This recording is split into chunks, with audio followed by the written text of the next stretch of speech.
myself. That's just how I am. Anyway, we're so happy to have Lance Larsen reading tonight. It's been a couple of years. I don't think you read last year for us. So glad to have him here. His fourth collection of poems was Genius Loci. It was published by University of Tampa Press. He has earlier collections, Backyard Alchemy, in All Their Animal Brilliance, and Erasable Walls. He holds a PhD from the University of Houston. His work has appeared in the Georgia Review, Southern Review, Ploughshares, Poetry, River Styx, Orion, Pushcart Prize Anthology, and many others. I don't know if this is current or not. He's still working on this 17 Ways to Float, the collection of essays. Is it almost there? It's close. A collection of essays about place, family, and memory, which won first place in the 2011 Utah Original Writing Competition. I'm going to just bring up Lance Larsen. So glad to have the Poet Laureate of Utah, Lance Larsen.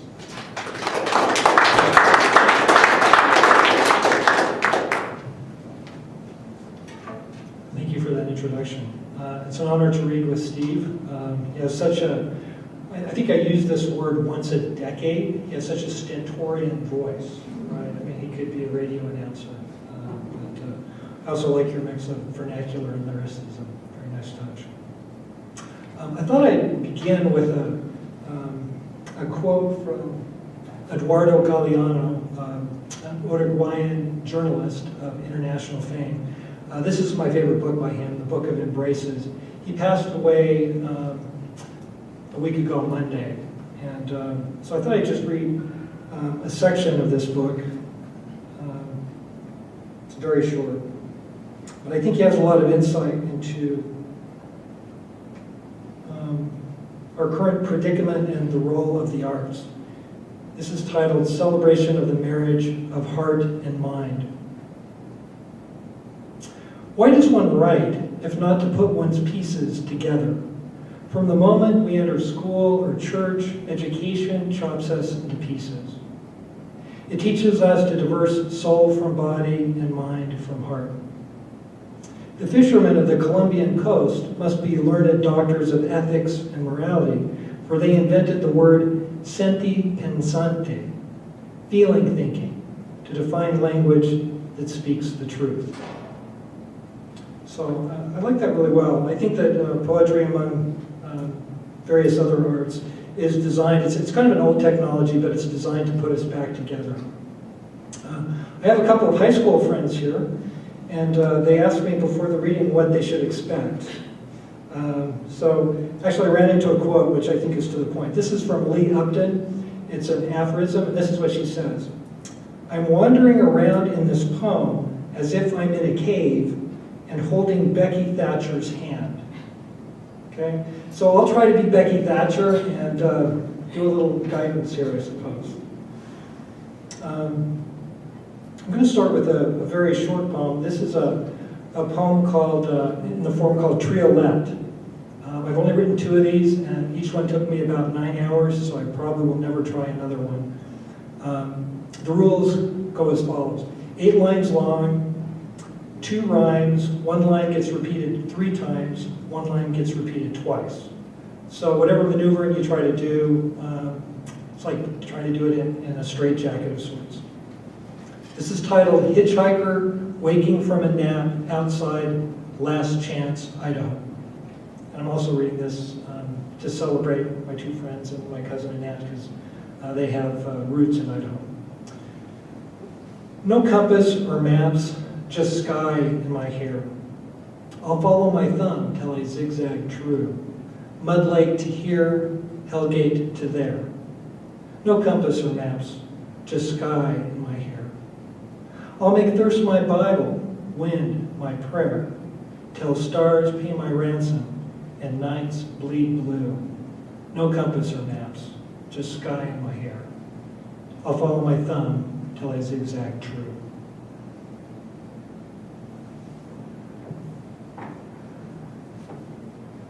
Initially, I was just going to read from my most recent book, but I thought I'm going to mix it up a little bit and just read a variety of things.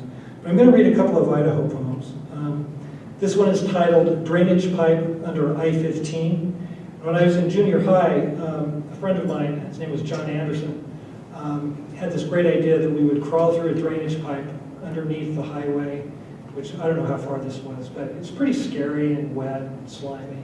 And in the middle, there's kind of a turn in the pipe so that there's no light at either end, so you're just kind of stuck in darkness. So this is the sort of thing that a junior high kid would do.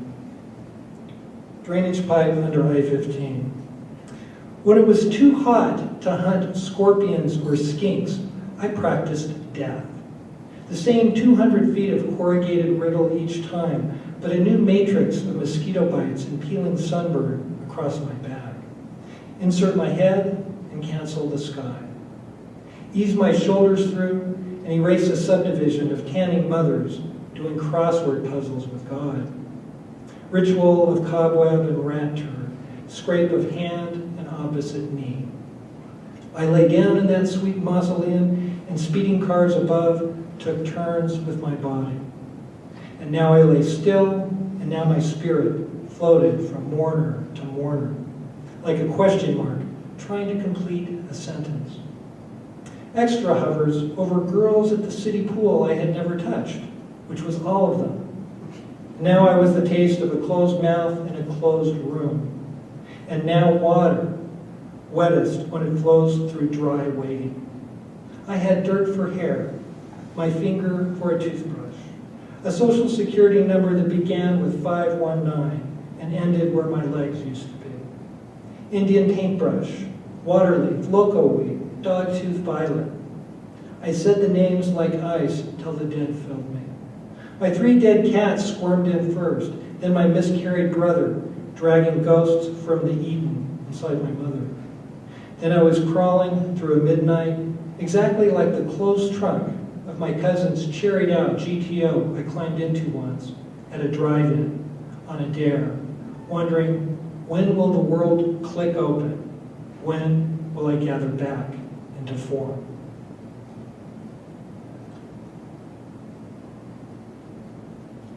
Before the reading, we were talking about a sort of mythic, epic figure around Pocatello who went by the name of Austin. He was either in Korea or World War II, but he came back with a brain injury and PTSD and wandered around the town, a derelict, kind of a poltergeist of sorts. And he got kind of famous in our high school. At some point, some enterprising students printed up T-shirts that said "Shuffling with Austin" on them. And so it was a very cool thing to have one of these T-shirts. I was never fortunate enough to have one, so I wrote a poem instead. But this is called Austin Shuffle. What started as an imitation of a shell-shocked vet ended in homage. A broken leg shuffle we parlayed into a dance step. Think the zombie. Think the robot infused with spastic cool. Do the Austin, yeah. We Austined at the bus stop, in the hall, during 3-on-3 pickup games. And sometimes at lunch, we'd sneak over to watch Austin set up in front of the Oddfellows or Five Corners Tavern. He'd swing down his knapsack, so heavy you'd swear he'd been shoplifting car batteries. But no, a typewriter. One of those monster Remingtons. Then out came the tennis ball can, onion skin paper rolled up inside like maps to lost mines. We tossed loose change into the Dodgers cap he used as a collection plate, and someone with a minute hand counted down 60 seconds, his fingers racing an invisible dictionary, head swinging like an orangutan. That Remington snared street names and ad jingles, nursery rhymes, and communiques from the id. 3, 2, 1, time. Austin lifted his hands as if he had just finished a concerto or autopsy, then pulled out a paragraph of beads, and dignity owned his eyes, and Five Corners owned the crumbly sidewalk, and the gutter owned the rain that failed to wash anything clean. He scribbled 103, 3, Austin, words divided by airs, divided by blankness. Then he'd hand over his dispatch, so thin you could see through it. And from that day, it owned you, whether you burned it, or chewed it, or let ants carry it word by word into the underworld. How to curse Uncle Sam and his wars, how to shake the sky, how to hump sadness, how to bathe in a shoe, polish your dirty wings.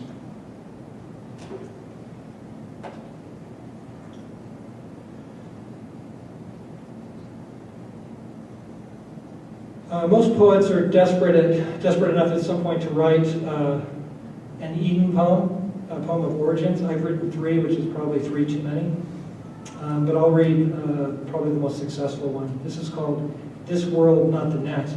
I was thinking about this because I heard from a colleague that one of his former students who was teaching a Sunday school class at University of Iowa, while she's at University of Iowa. Actually, she was in a meeting. She read this poem from the pulpit, and it was astonishing that she would do that. I would never think of reading this poem from the pulpit, but I thought it deserves a hearing for that reason. This world, not the next. True, God dreamed our first parents out of a chaos of firmament and longing. And true, he pled with them to return to a savory forever of his making. But it was this world, with its tides and machinery of sweet decay, they learned to love.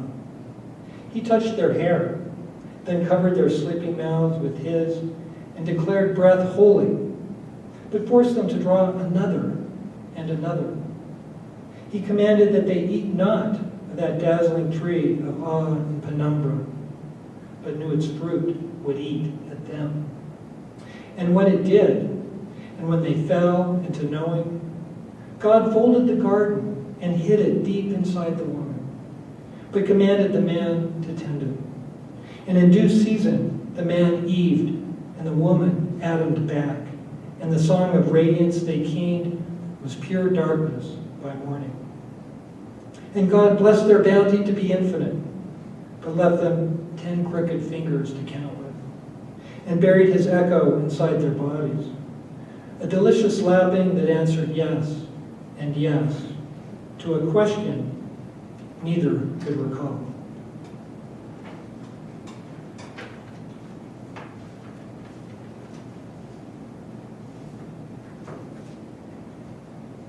I'll read a couple of poems from Genius Loci. The first one is called Late Morning Salvage, and I suppose it attempts to chronicle one of those rare moments when you're wandering a neighborhood and you feel completely at ease and completely estranged at the same time. That's all you need to know. Late Morning Salvage. And now a calico stray inkles along, begging me to pick her up and breathe her sacred crows. And now a ruby throat hummingbird mistakes my striped shirt for Eden and tries to drink my bum shoulder. The pleasures of waiting like a peasant for the next life. I can almost hear the search party above dragging the lake. All curses and oars and grappling hooks, placing bets on how quickly I'll be found.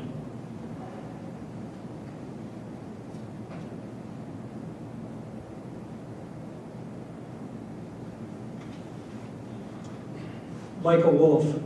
This poem, I guess, celebrates anyone foolish enough to run a half marathon or a marathon. I've run a couple of half marathons. Well, finished. I didn't really run them very well. But my wife is training for a marathon, so I'm reading this in her favor, I guess, and I'm putting her on the spot a little bit. But strange things happen at half marathons, and strange attire suddenly appears, and that's what this poem is about. Like a wolf. You had to admire the shapeless genius of his outfit. Upside down garbage bag over purple shorts. Just a slit for his bald head, holes punched through for his arms, and a drawstring he could tighten in case of rain. I made him my pace car and tried to stay no more than 5 or 6 strides back. My purpose? Not win or place, just finish.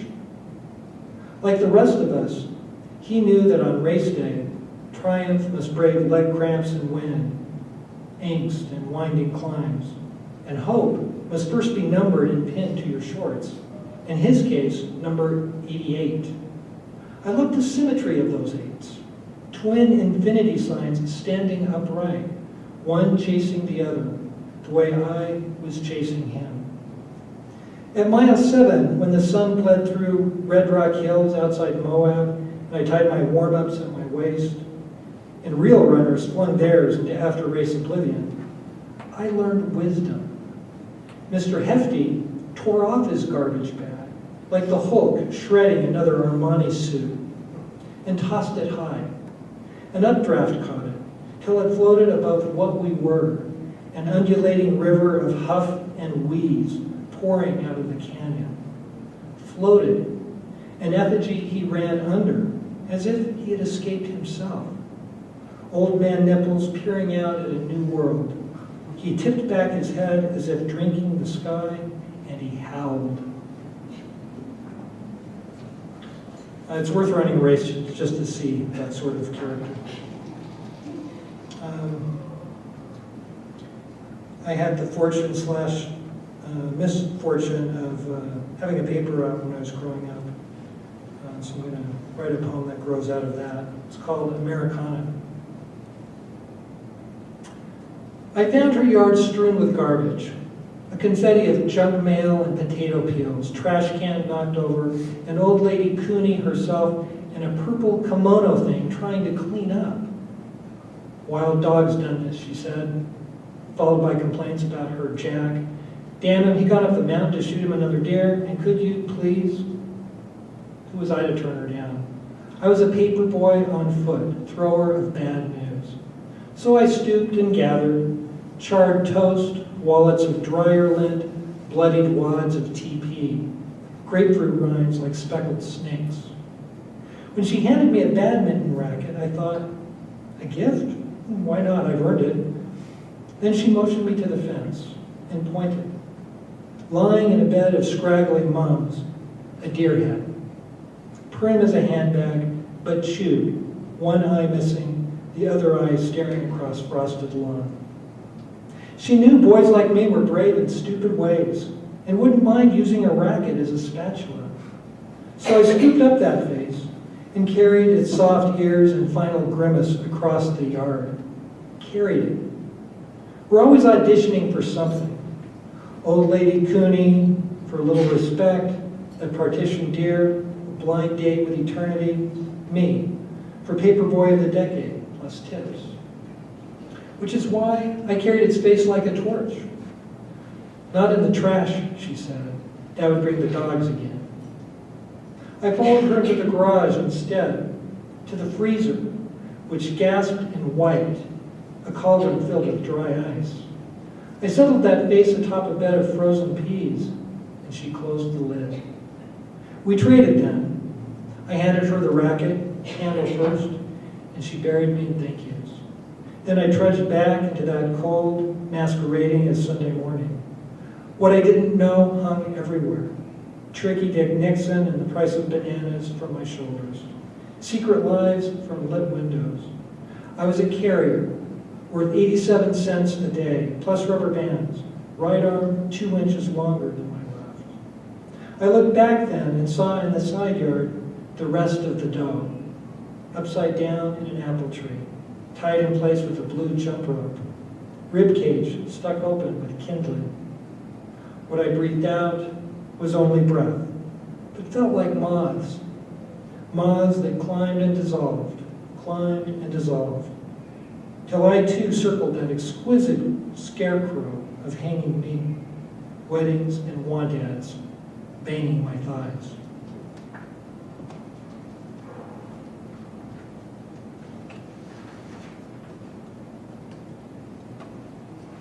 I'll read 3 more poems. These last 3 are more recent. I have a daughter that got married 2 summers ago, and we had the good fortune of improving the gene pool by her marrying someone international. Well, not really, he's from Canada. And then, not really Canada, he's from Cardston, which is like northern Utah, right? Utah County North. But he's a terrific guy. He changes his own oil. He doesn't borrow money from us. He follows up on things. He's awake.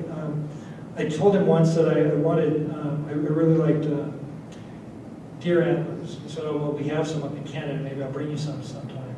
So He came back last August with a load of antlers, deer antlers, and probably like 9 or 10. So there were deer, antelope, and elk, and actually buffalo horns with part of the skull.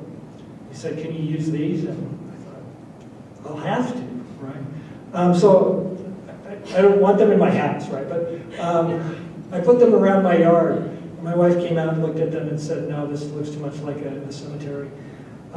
So then I got this great idea of where I could store them. So this is what the poem's about. And she let them stay, so it was a success all around. And I got a poem. So this is called, "Why do you have antlers hanging from your pear tree?" Because I like the clanky elegance of candelabra in a storm. Because I've always wanted to lock horns with the wind. Because I like risking life and limb when I mow. Because naming is the first order of desire, whether whitetail or pronghorn or elk. Because scarecrows eventually rot. Because sonatas and death wishes take sundry forms.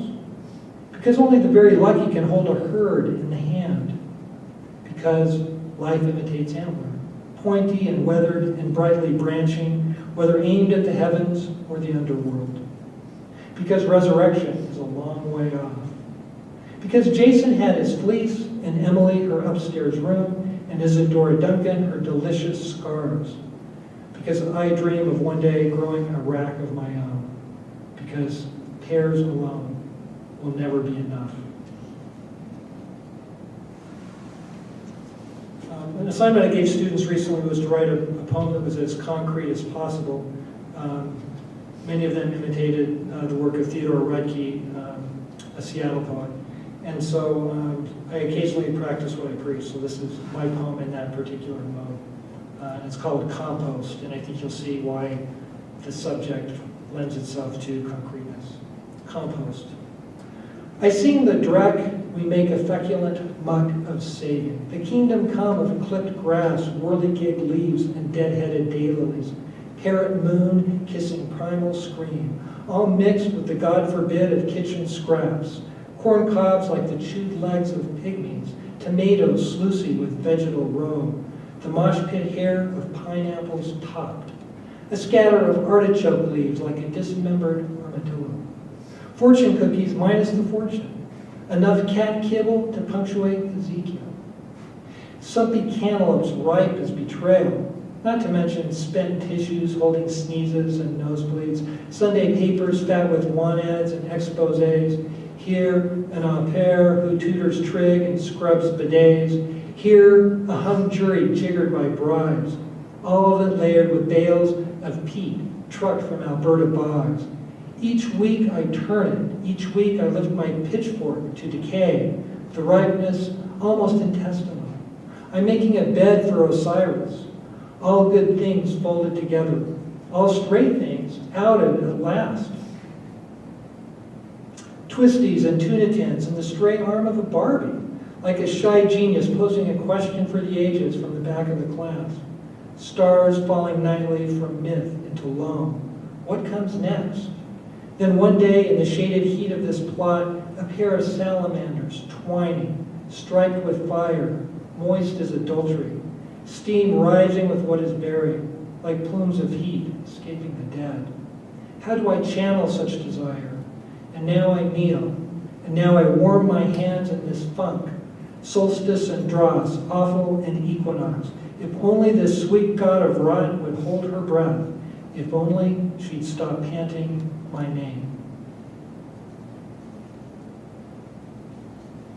The last poem I'll read, it is Poetry Month, in case you didn't know. April is, T.S. Eliot says, is the cruelest month, but it's also Poetry Month. I studied with a professor named Richard Howard, who didn't buy into all the hoopla that certain organizations make in promoting poetry. He said, poetry has always been a private pleasure. Let's just keep it a secret. That's how he celebrated Poetry Month.